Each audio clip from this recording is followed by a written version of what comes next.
कि मंदिर में रखा हुआ लोटा जल क्यों इतना महत्वपूर्ण है और उसे किस सही तरीके से उपयोग में लाना चाहिए। साथ ही हम यह भी जानेंगे कि मंदिर में लोटा किस धातु का होना चाहिए, क्या पीतल, तांबा या कुछ और। कई लोग इस बारे में अनजाने में गलतियां कर देते हैं और बाद में उन्हें पछताना पड़ता है। आज के इस प्रवचन में हम आपको बताएंगे कि इन गलतियों से कैसे बचना है, क्योंकि इससे नुकसान हो सकता है। मंदिर में एक लोटा जल हमेशा सही तरीके से रखना चाहिए। अब बात करते हैं घर के दीपक की। क्या आपको तांबे, लोहे, पीतल, कांसे, स्टील या मिट्टी का दीपक रखना चाहिए? सही दीपक का चुनाव न करने पर भी घर में परेशानियां आ सकती हैं।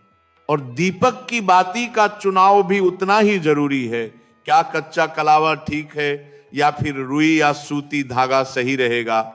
इन छोटी छोटी बातों की अनदेखी से पितृदोष, शनि दोष, कालसर्प दोष या गरीबी जैसी समस्याएं तक हो सकती हैं।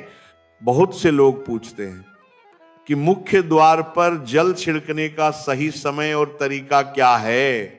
क्या इसे स्नान के बाद करना चाहिए या बिना स्नान किए भी किया जा सकता है? और क्या झाड़ू लगाने से पहले जल छिड़कना चाहिए या बाद में? एक और सवाल जो अक्सर पूछा जाता है, क्या मासिक धर्म के दौरान मुख्य द्वार पर जल छिड़क सकते हैं या दीपदान कर सकते हैं? और जब मुख्य द्वार पर जल चढ़ाएं तो इसे अंदर की ओर चढ़ाएं या बाहर की ओर?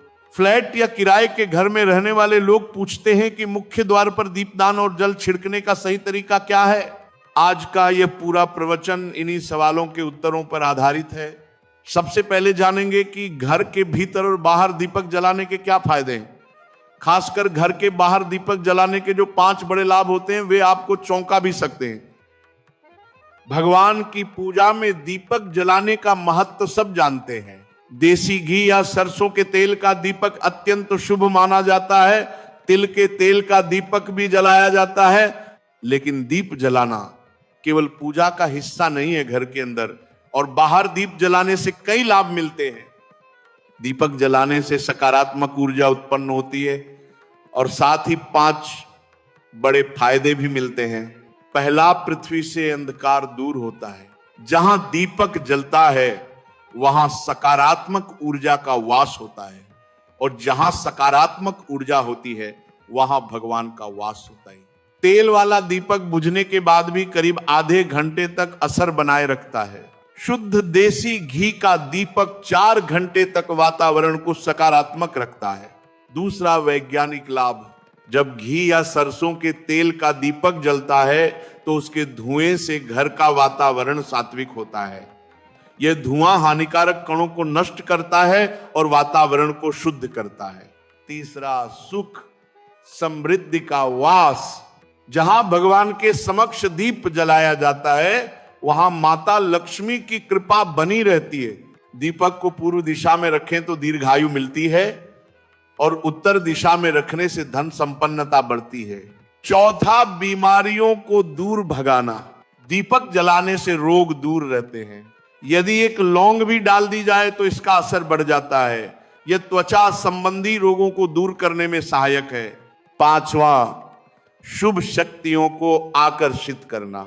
जहां सुबह शाम दीप जलता है वहां अंधकार टिक नहीं पाता। ऐसा घर शुभ शक्तियों को आकर्षित करता है। दीपक एक चुंबक की तरह शुभ ऊर्जा को खींचता है।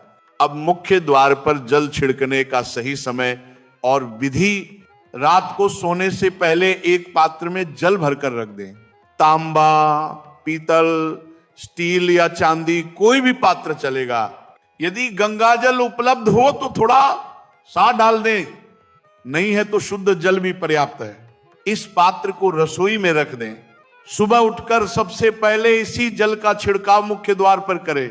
सूर्योदय से पहले छिड़कना सर्वोत्तम है। सूर्योदय के बाद चाहे तो अन्य जल से द्वार धो सकते हैं, कोई समस्या नहीं। बहुत लोग पूछते हैं क्या इसके लिए स्नान करना जरूरी है?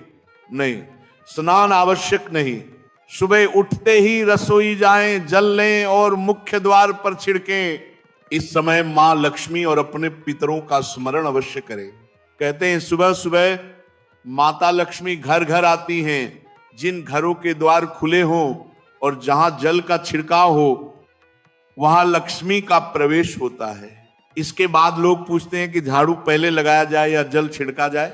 उत्तर, सबसे पहले जल छिड़कें, उसके बाद झाड़ू लगाएं।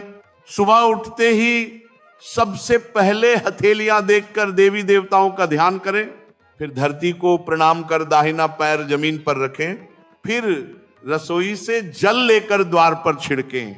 फ्लैट या किराए के घर में रहने वालों के लिए सरल नियम, जहां आपकी नेम प्लेट लगी हो वही आपका मुख्य द्वार है। एक कमरा है तो उसी कमरे का दरवाजा आपका मुख्य द्वार है। अब बात क्या, मासिक धर्म के दौरान जल छिड़क सकते हैं? हाँ, बिल्कुल कर सकते हैं। जल छिड़कना कोई कार्मिक पूजा नहीं है, लेकिन दीपदान ये शुद्धता का कार्य है। इसे मासिक धर्म समाप्त होने के बाद ही करें। अब मंदिर में जल रखने का प्रश्न, मंदिर में एक लोटा जल अवश्य रखें। पूजा, मंत्र जप, प्रार्थना, इन सबकी ऊर्जा उस जल में समाहित हो जाती है। ये जल अत्यंत सकारात्मक बन जाता है। सुबह की पूजा में रखा जल अगले दिन घर में छिड़क दें। बीमारियों से रक्षा करता है, नकारात्मक ऊर्जा को दूर करता है। यदि परिवार में कलह हो तो सबको थोड़ा सा जल पिलाएं, विचार सात्विक बनते हैं। व्यापार या दुकान में छिड़कने से लाभ मिलता है।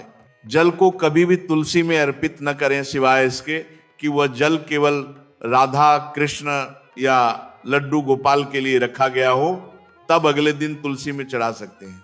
मंदिर में रखा जल आंखों में लगाने से नेत्र ज्योति बढ़ती है। शास्त्र कहते हैं जो लोग मंदिर में जल नहीं रखते उनके घर में अकाल, दरिद्रता और कष्ट प्रवेश कर जाते हैं। यदि जल में कीड़े पड़ जाएं तो पूजा के बाद ढक दें, अगले दिन जल शुद्ध रहता है। मुख्य द्वार पर जल छिड़कते समय गणपतये नमः बोले, इससे हर विघ्न दूर होता है। अब दीपक की धातु, स्टील का दीपक शनि को नाराज करता है, लोहे का दीपक गरीबी लाता है, कांच का दीपक राहु केतु को उद्वेलित करता है, बिल्कुल न लाएं। पीतल, तांबा और मिट्टी का दीपक अत्यंत शुभ और लक्ष्मी आकर्षित करता है। बाती रुई या कच्चा कलावा सबसे उत्तम। सूती धागे को हाथ से मरोड़कर बनाई गई बाती अशुभ मानी गई है। अब मंदिर में घंटी क्यों?